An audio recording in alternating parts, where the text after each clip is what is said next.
Kia ora koutou e te tima, ko Rebecca Rogers toko ingoa. I just want to welcome you all here to the first session for this afternoon's breakouts. This one is Creating Connection with Technology, 4B, so if you're in the right room, stay put. If not, there's a person outside who can help you and corral you to the right room. But I want to welcome Shannon Biederman, and she's come to us from the Swedish, Sydney Jewish Museum, so sorry. Kia ora.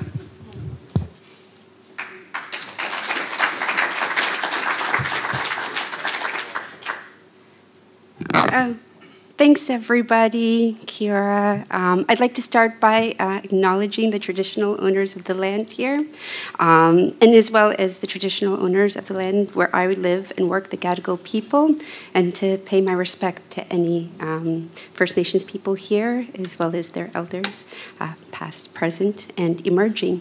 So today I want to talk about a project that I've been working on for many years, which is creating connection with technology.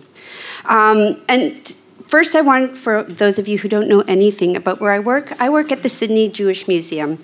This is actually our 31st year. We were founded by Holocaust survivors as a place to tell their story in the hopes of creating a better world. They wanted to promote ideas of democracy, of tolerance, of working together. I've been there for 18 years, and when I started, there were always Holocaust survivors on the floor. In fact, our exhibits were kind of a backdrop to them. They were the main event, and it was a phenomenally personal experience. Time and time again, our visitors would just speak about the connection that they had to these individuals. And I understand it. You know, it was something that was always there. Here's a few of them. But as time has gone on, they have been aging. And this has caused staff, myself, everyone, much strife. Is how do we capture these stories? How do we keep these personal connections? I would say for about a decade now, our CEO has been coming to me asking questions. Have you recorded everything? Have you done anything? Is there anything more that we can do? And it fills me with panic. It fills me with dread. I don't know if we've recorded anything, everything. Can you record everything? And as this pop generation has been dwindling, they're no longer always available on the floor. You can only hear a survivor. So we've tried a lot of testimony projects. We were very early adopters with art processors. We did an app with them in 2014 called Voices, where you could hear survivors, but not only survivors, but perpetrators, bystanders, people who are experts in human rights. We've tried video listening stations where you can watch testimony. And we've done many, many testimony shoots. But then what I started to wonder is, it's not just what you're collecting, but it's how you're collecting. Because we started to notice that testimony that we had recorded years ago really did not look good on new devices. The resolution, the style was dated. They were very hard to edit. And so this is what we started thinking about. And I was actually reflecting, this might even be a slide from 2019. I presented here just before COVID. We were planning a shoot with Array. We had an array set up that we were developing because we were really then interested in how can these stories be used for future devices. And it seemed like volumetric capture was the way that the market was going. Here is Sir David Attenborough being recorded for the Natural History Museum. And after that, my array shoot actually never ended up coming to fruition, because we partnered with the USC Shoah Foundation on their Dimensions in Testimony project. Now, I don't know if anyone has heard of this. It was something that had been instituted in the US for about 8 years before, and we had always wanted to do. But there weren't many silver linings of COVID, but one of the silver linings was that they had to stop all of their recording. And so we were actually able, this is their mobile rig, we were actually able to bring it over to Sydney and record 6 Holocaust survivors in it. And so in this mobile rig, you can see here, I do have it in Sydney. If anybody is looking to partner or to use it, it is in boxes, and it makes me sad. So please feel free to come and talk to me. But there are 23 cameras arranged in 360 degrees in stereoscopic pairs. It is a bit of a data management nightmare. Each testimony is about 120 terabytes worth of data. We did 6, so you can imagine what my life was like, for those of you interested. And so we came at this, though, with this idea of, like, we just wanted their rig. That was the main thing. But they have this other part of the technology, which was these interactive biographies. And we were like, okay, well, we might as well do it. And so in creating these, and for those of you who are very interested, we will be doing a data salon next week in Sydney where we will go into the nitty-gritty of actually how we created them, and we will be doing it with the Chief Technology Officer to explain the background. So I won't, unfortunately, have a lot of time to go into it. But it basically, we asked about 1,000 questions of each of these individuals. The filming took about a week. We filmed 5 hours a day, so about 20 hours worth of footage. We then took all of this data and we cut them up into little clips. And so this isn't generative AI that we're using. We don't create answers, though there are times I wish we could, but authenticity is key for us. And they do take a lot of work to create. Each one takes about a year from start to finish. By the time we researched the script, did the filming, created the software, and then the training, which is interesting.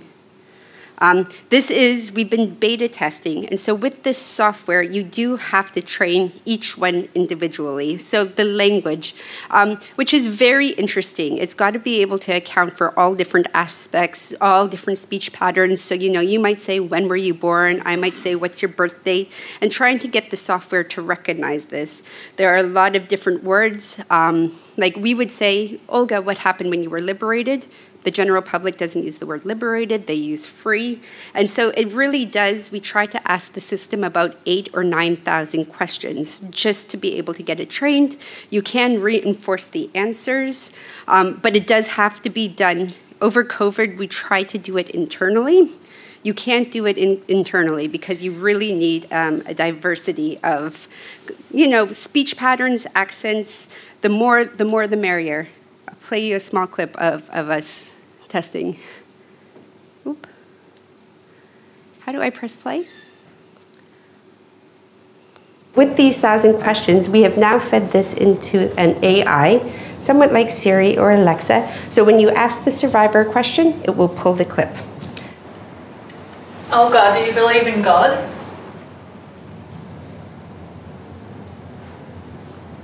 I believe in God, yes. Although I have never received a postcard yet. I don't know. So what's really interesting in these sessions is how watching people react to them. They use pleasantries. Oh, hi, Olga. How are you? Thank you for that. And it really is interesting how fast the technology has been stripped away. It's fascinating. And so we have all of this testimony. And so the next step we wanted to do is actually create a testimony-based exhibition. We did this, it opened last year. It's called Reverberations, A Future for Memory. And we really wanted to do it, one, because it was our 30th anniversary, so it's a bit of an homage to our founders. But it was also really important that we do this exhibition at this time so that we can get the input of those whose stories we tell. Because it's not just, my interpretation of what we're hearing, but I wanted to make sure that this next link in the chain of memory is really strong. And so I needed their blessing. I needed their validation of what we were doing. And this is a little bit of a different exhibition. What we had been focused on in so many of our different recordings was getting every memory from history. Where were you? What did you eat? What did happen? Where did you sleep? But in later recordings, what we started to realize is that there's history and then there's memory. And so our style of interviewing has changed, where we talk more about their reflections of what their experiences mean, topics of forgiveness, and what is the kind of impact of these experiences in their everyday life. And what is it like sharing your experiences? And do you want revenge? And can you go back? And in this exhibition, we also wanted to talk about the importance of memory in society. I think everyone here in museums, and especially in mine, people get very confused about history and memory, and they intertwine them in a way that isn't always helpful. But they really do different things. Both of them evolve, both of them change over time, both of them are reinterpreted over time, but they do actually have very different purposes. And so this is what this exhibition explores. And it's based around questions, because my subtle purpose that hopefully comes across is the purpose of this museum isn't really, we want to tell you stuff, but more than that, we want people to think for themselves. We want them to question the world around them. We want them to look at what we're doing and to be able to kind of ask their own questions about the world around them and what they see. And so when you walk in, you see this big graphic of why do you share your story. And then from the opposing view, we have everyone who had been interviewed in the last few projects with their biographies, because we always have to include everyone, otherwise we get in trouble.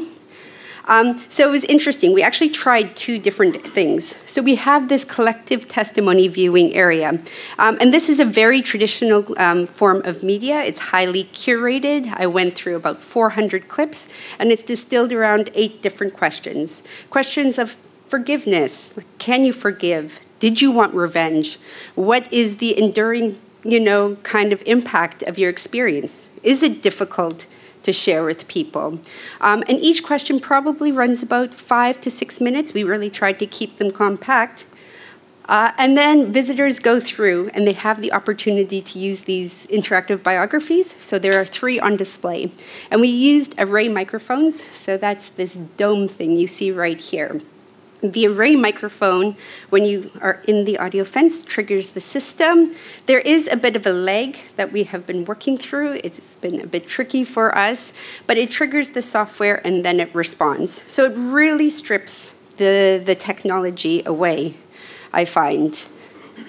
And then there's a place where people can leave messages and hope to make some meaning of their experiences.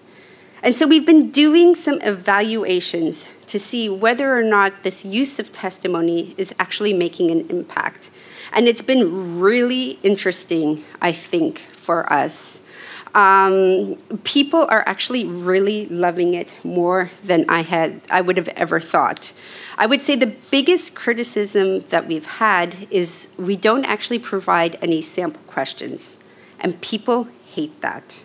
It's the #1 complaint that I get, but I actually refuse to put them in, because once I start doing questions, it kind of stops you from coming up with your own. And I find once somebody can get the first question, then it's very easy to get the following ones. And then you really have, I think, a more enriching experience. And there are places overseas that deploy this technology, and I haven't had the chance to visit them, but the feedback I get is actually their systems don't work as well. Because they are fed the questions or the context, people ask the same questions. And so the software actually doesn't train itself very well. It's got a very limited data set, where ours are much more, I think, ample. We actually had, in the initial one, we had, when we were doing the beta testing, we had some signage that kind of just gave a summary of the person's experience. And when we did that, people would only ask questions related to that. They wouldn't ask anything about the reflections of their life after, or what's your favorite food, or to tell me a joke, or anything like that. They were very focused on that. So I actually took away all of that signage, and I found that it was a really meaningful experience. And what's interesting about this is when somebody asks a question to the software, it's translated into text. It then looks into the database to see if that question has been asked before, which is tied to different clips. If it hasn't been asked, then it does this search. So we actually can see how people are interacting. We can see the type of questions that they're asking. And when we did the interviews, there were the top 100 questions that we had to ask, no matter what.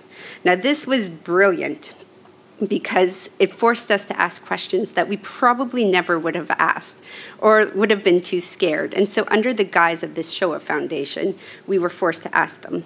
But I started looking really closely at this list. And I would say about 50% of the questions had to do with history, and 50% of the questions were actually very reflective questions about, what is the meaning of this experience in the world today. And so what is really interesting, I find, is this is how much time people are spending.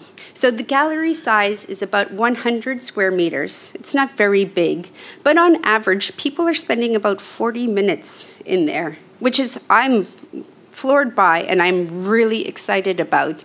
But what I find the most interesting, so this is the questions. You see 10 minutes, so most people are probably listening to about 2 questions, I would say, and then moving on. And then this is the interactive biographies. Now note, there was no seating in there. I haven't put chairs, which I really should have. But what floors me is that almost 20% of people are spending 30 minutes interacting with these biographies.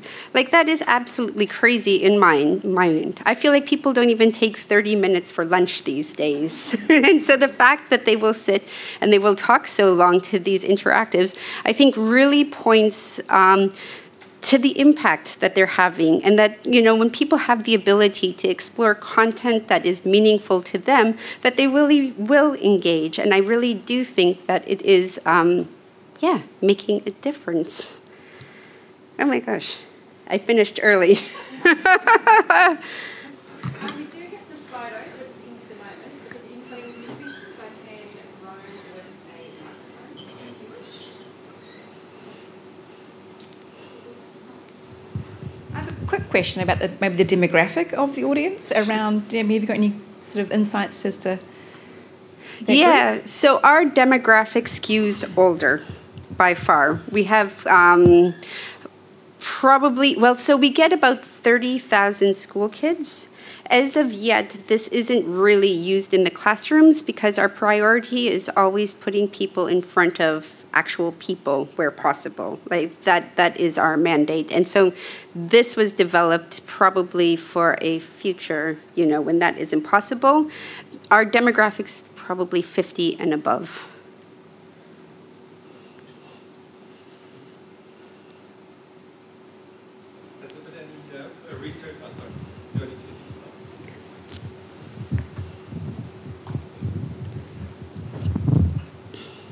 Has there been any research undertaken around the audience impact and sort of the learning takeaways from those experiences? Maybe also in comparison to more traditional delivery of content? So no, not in that. So most of the research has actually been done around the topic of, the technology. But not a lot has been done around audience evaluation. We did try to do our small little sampling of visitors, and our feedback was that it was making an impact. The longevity of this impact is yet to be known. There's a few projects that are really interesting. There's a big Australian Research Council, which is a wider study on the impact of Holocaust education on, the impact that makes. We are actually looking at a partnership with Macquarie Uni to measure the impact of this project in particular, and about whether or not, because here I've shown you a context where people are just free. There's no direction whatsoever. But what if we changed that context? What if I provided more information? What if I provided a history? What if I changed different things? And so that is something that we are looking at doing in the future, is trying to understand not only what people are taking, but like how we introduce them will make a difference. So hopefully that research starts in March next year.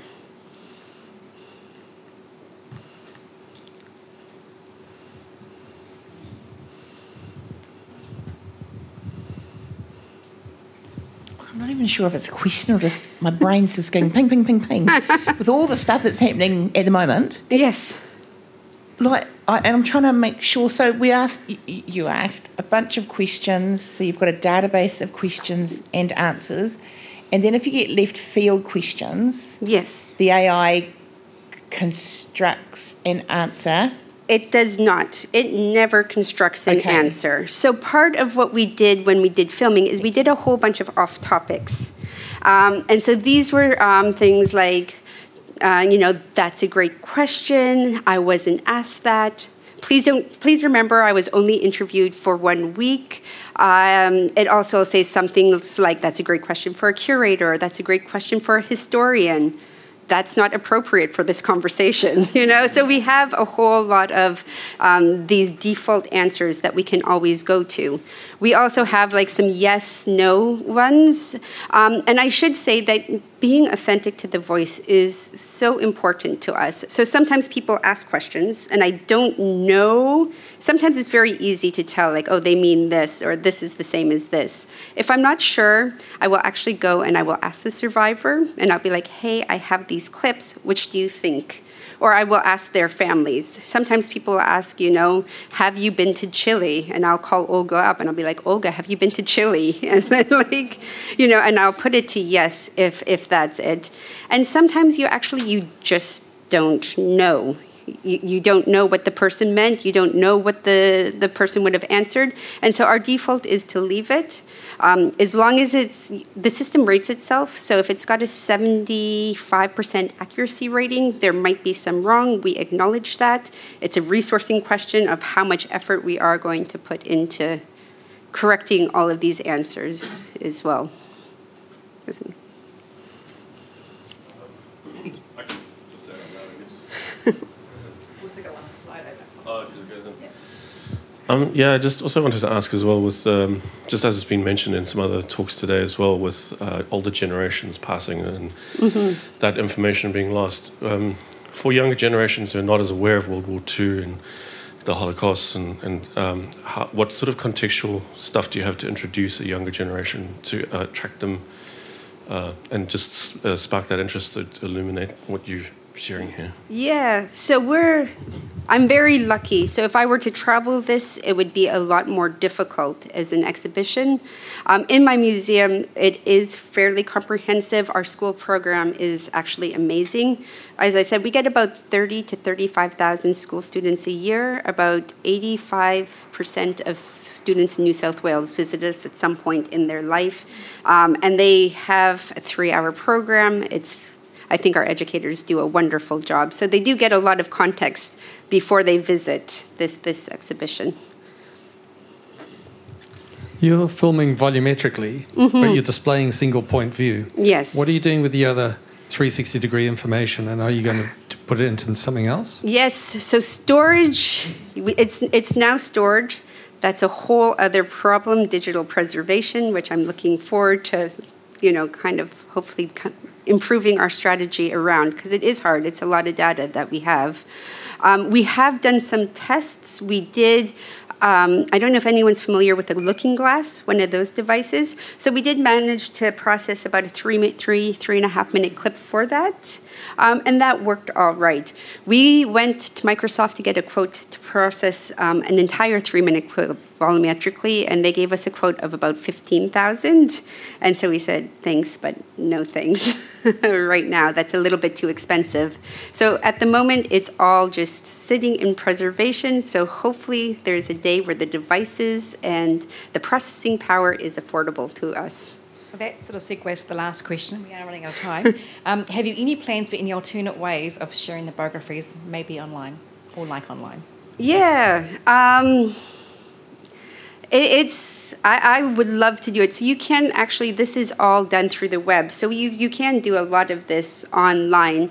I think the hard thing is because there are some very traumatic instances in these. And so it is being very careful and making sure people are in a protected context when they're hearing these stories. And I think that's our biggest concern about putting them online.